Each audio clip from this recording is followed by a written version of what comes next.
So, buhok pa ng araw mga technique. Ito naman ay isang isang tawag na ito.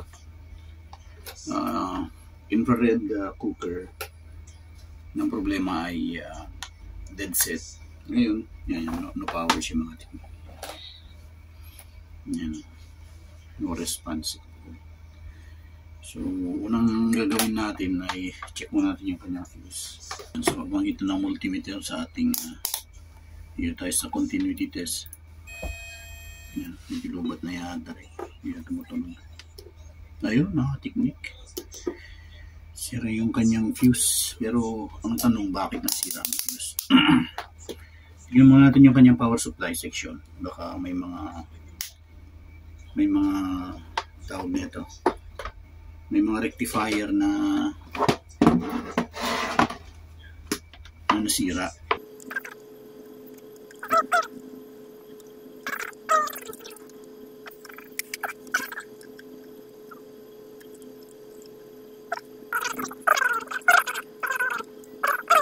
So, ang nakita kong problema nito mga technique ay hindi lang sa fuse kundi dito mga technique.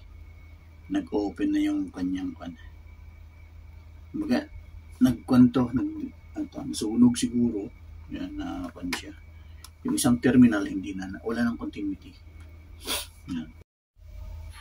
So gusto ko lang ipakita mga technique yung problema nito ay dito mga technique. Yan. Kung titignan yung mga technique. Yan.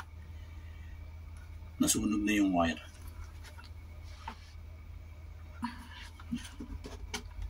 Titignan yung mga technique. Yan.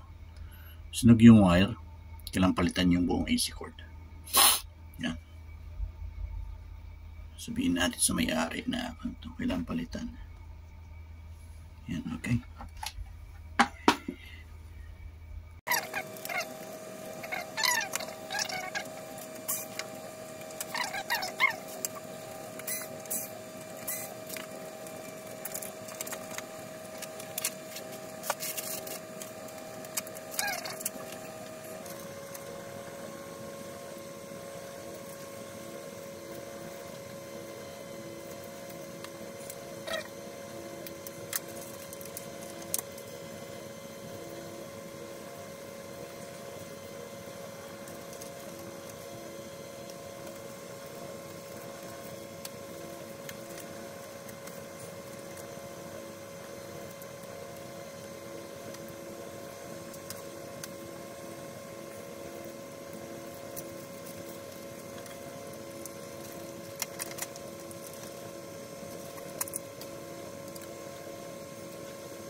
power on.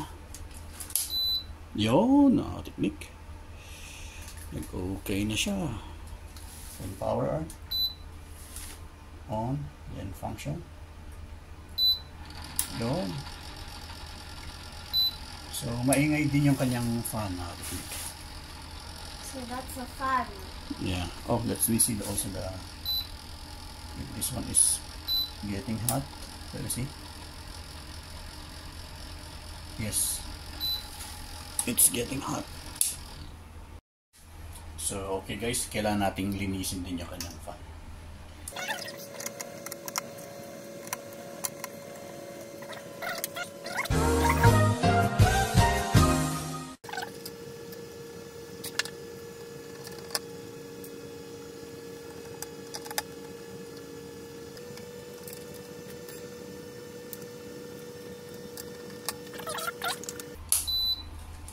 Ayun, makatiknik.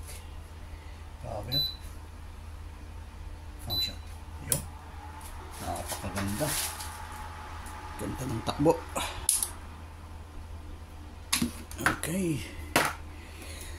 Thanks God, at naayos din.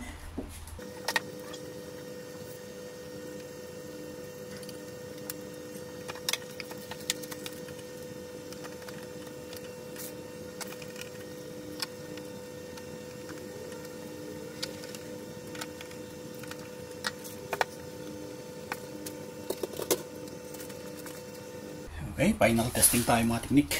Yan, bago natin ibalik sa may-ari. Ayun, no? Oh. That is not a fan. Thanks God. On, What is function. that? Ayun, dinig na din yung fan mga teknik. Ang ganda ng ikot. That is not a fan. So, okay na po siya. Yan, umiinit na siya. Oh. Okay, so yan, muna nagbabago mga teknik. So hanggang dito lang tayo at thanks again ulit sa kaalaman, dagdag kaalaman mga teknik. So thanks again at yan, natitrace natin kung saan yung mga problema. So hanggang dito lang tayo, more power sa inyo lahat and God bless.